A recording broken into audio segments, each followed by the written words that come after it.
Hey everybody. I know it's been a while since I did a video with all this COVID-19 stuff going on. God has opened the door for me to be able to have more time spent with my kids and also be the teacher of the household. Doing homeschooling takes time, so I really don't have much time to do videos. But we're such in a season right now where there's chaos, there's fear, there's division, there's all these things going on, and a lot of confusion is taking place. See, right now, well, in the midst of everything, because we know that God is not the one that's doing this, but in the midst of the chaos, in the midst of all the craziness, that God is trying to bring unity with His people. He's trying to reveal what's important. There's so many things that's going on. Every time we talked about, I wish I had more hours in a day. Now you have an opportunity to be able to pay attention to those things that are important or that were important. The people that slowly drifted off your life because your life got too busy. Now you have an opportunity to be able to reach out to them. Whatever God is revealing to you, whatever those things may be, God is revealing those things now to His people to bring peace in those areas, to have time to be able to heal, and so much more. But anyway, I don't want to make it a very long video. All I'm saying is that in this period of time, God is allowing such things to happen, but He's also doing amazing things in it. He's bringing beauty from ashes. And so since we know that God is not a God of confusion, one, He's not the one that is doing this. And two, we know that He was resurrected from the dead. He conquered the grave. He conquered the cross. He conquered death. So we know that He can completely defeat this COVID-19. And so if death thought it had Jesus defeated and He rose, so do we. So if you want to have a title for this message, the title is called Rise. See, Jesus was completely sent for us. John 3:16 says, "For God so loved the world, that He gave His only begotten Son, that whosoever believeth in Him shall not perish, but have everlasting life. Verily, verily, I say unto you, he that heareth my word, and believeth on Him that sent me, have everlasting life, and shall not come into condemnation, but is passed from death to life." John 5:24. And Jesus said unto them, I am the bread of life. He that cometh to me shall never hunger, and he that believeth on me shall never thirst. John 6:35. Then spake Jesus again unto them, saying, I am the light of the world.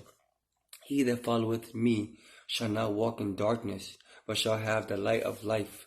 John 8:12. Jesus said unto him, I am the way, the truth, and the life. No man cometh unto the Father but by me. John 14:6. See, He came down and died for us so we can be able to receive Him. We will be able to have access to the Father. And you're not just wishing on a genie. You're actually having communication with God Himself. He did not only come down to die for us, but also to be an example for us. So one of the biggest things that we need to remember, and that one of the biggest things we need to do, is that if we're going to say we're going to be followers of Christ, that we need to walk like Christ as well. 1 Corinthians 11:1 says, follow my example as I follow the example of Christ. 1 Peter 2:21 says, to this you were called, because Christ suffered for you, leaving you an example that you should follow in His steps. So such a time as now, we are to be an example. This world needs love. This world needs hope. This world needs grace. This world needs someone to be able to guide them. So I believe that we're in such a time as now that God is bringing wisdom to His people, doing things in the midst of the chaos with His people to change the future. For the future, it seems like it was moving in the wrong direction. So I feel like even in the midst of this, that God, making different pieces move on the board. And once again, I'm not saying God did this at all. This is not by the hand of God. So do not mark me down by saying this was God's fault, because it's completely not His fault. But what I am saying is that God is the hope in every situation, no matter what. God is the hope in every situation, and if we're going to walk like Christ, we're going to do things Christ-like, we need to continue to remember to follow his examples. Ephesians 5:1-2 says, "Follow God's example, therefore, as dearly loved children, and walk in the way of love, just as Christ loved us and gave himself up for us as a fragrant offering and a sacrifice to God." Matthew 16:24 says, "Then Jesus said to his disciples, 'Whoever wants to be my disciple must deny themselves and take up their cross and follow me.'" John 13:3-16 says, "You call me teacher and Lord, and rightly so, for that is what I am. Now that I, your Lord and teacher, have washed your feet, you also should wash one another's feet. I have set you an example that you should do as I have done for you.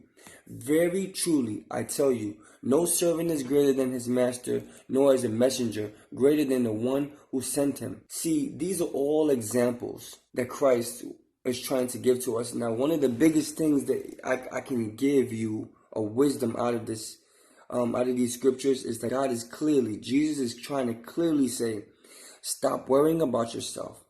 You're being selfish. It's a time where serve others, do for others. If you're going to pick up your cross and follow me, stop trying to carry baggage with you and carry the cross with you. You can't carry selfish things and carry the cross at the same time. You're not going to get far. I can guarantee you. I've tried. Guys, this is a time in the season to reach out to others. Whoever those people that's around you, it's time to reach out to those, because at the end of the day, this coronavirus got everyone full of fear, got everybody distracted, losing hope, losing peace, losing their mind, losing their sanity. Enough is enough. It's completely time to be strong and be courageous. We have to spread hope and spread love around the world. Now, the way to do that is by doing it within the people that surround you. Just for an example, me, I got my wife, I got my kids, and then I also have people that I communicate with church through the internet. Praise God. Communicate with my mom, my sister, my family members. Communicate with them through this phone. If I'm rooted and I'm branching out to others, if I reach out to them and give them hope, they can spread that hope and spread that love to the next person that they're speaking to. Maybe not somebody that I know, but somebody that they're working with, somebody that they're talking to, somebody that they're connected to. They can be able to spread that. And so this is the perfect way to be able to be the church in your household, in your job, to be able to spread the gospel, to be able to get others to be able to believe in Jesus Christ. Now, such a time as now, you can't preach Jesus and not believe Jesus, because you can't talk about, I need this, I need that. We're lacking this, we're lacking that, when God never lacks. So you can't spread the gospel but not trust the gospel. You have to live and breathe the word to be able to preach the word, period. I honestly believe that this is a time to be the church at the household. We can do it, but we have to do it one person at a time. God has placed specific people around you to be able to minister to. You are the minister no matter where you go. So honestly, at this period of time, if Jesus conquered the grave, he conquered death, and he conquered the cross, and he came for us, and he rose from every situation, it's time for you to rise as well. Stop worrying about people that you probably can't reach. In this season, God is bringing revelations to things that you need to understand, things that you need to fix, things that need healing, people that you need to speak to, people that you need to stop speaking to, people that you need to stop hanging around, people that you need to be around. God is revealing those things, but are you aware? Do you have the capability of receiving that knowledge?